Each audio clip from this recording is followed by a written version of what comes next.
J'ai une pensée pour les nombreuses victimes, militaires et civiles, des attaques terroristes qui endeuillent notre pays, le Burkina Faso, depuis quelques années.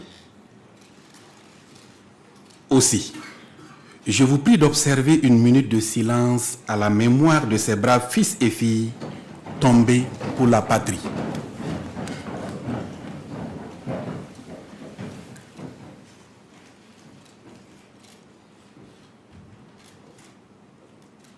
Je vous remercie.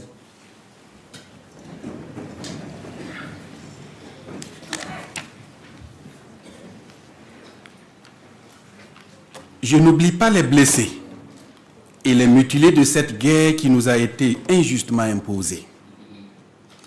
Je souhaite un prompt rétablissement à ceux qui sont toujours en soins et j'exprime ma compassion à ceux et celles qui sont condamnés à vivre avec les séquelles de cette barbarie innommable. Comment ne pas évoquer, du haut de cette tribune, ces millions de déplacés internes, dont les souffrances sont multiples et qui ne demandent qu'à retourner dans leur village et localité d'origine. En cet instant où je bénéficie de votre confiance pour présider aux destinées de l'organe législatif de notre cher Faso, je dis merci au Tout-Puissant pour nous avoir permis d'en être témoins en ce jour. Ma reconnaissance va surtout aux autorités politiques et administratives pour avoir placé leur confiance en ma modeste personne. Je n'oublie pas les notabilités coutumières et religieuses pour leur accompagnement. Je m'en voudrais de citer des noms au risque d'en oublier. Que tous ceux et celles qui ont rendu possible l'installation de cette législature trouvent ici l'expression de ma sincère gratitude.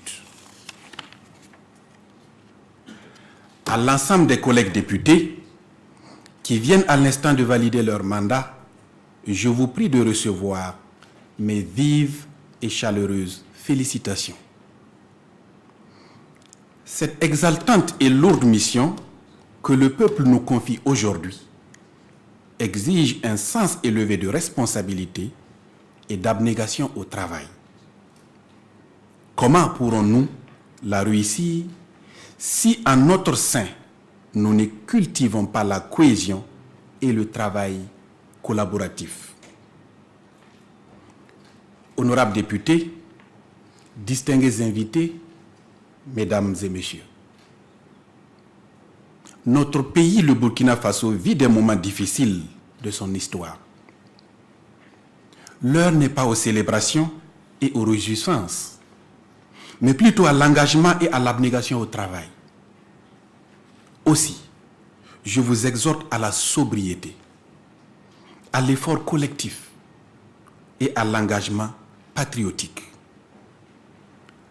À la suite des précédentes législatures, et plus encore en ces moments difficiles, je vous engage à la prise en main rapide des dossiers pour qu'ensemble, avec professionnalisme et un zèle à servir notre patrie, nous puissions œuvrer à des réformes hardies et à un contrôle sans complaisance de l'action gouvernementale.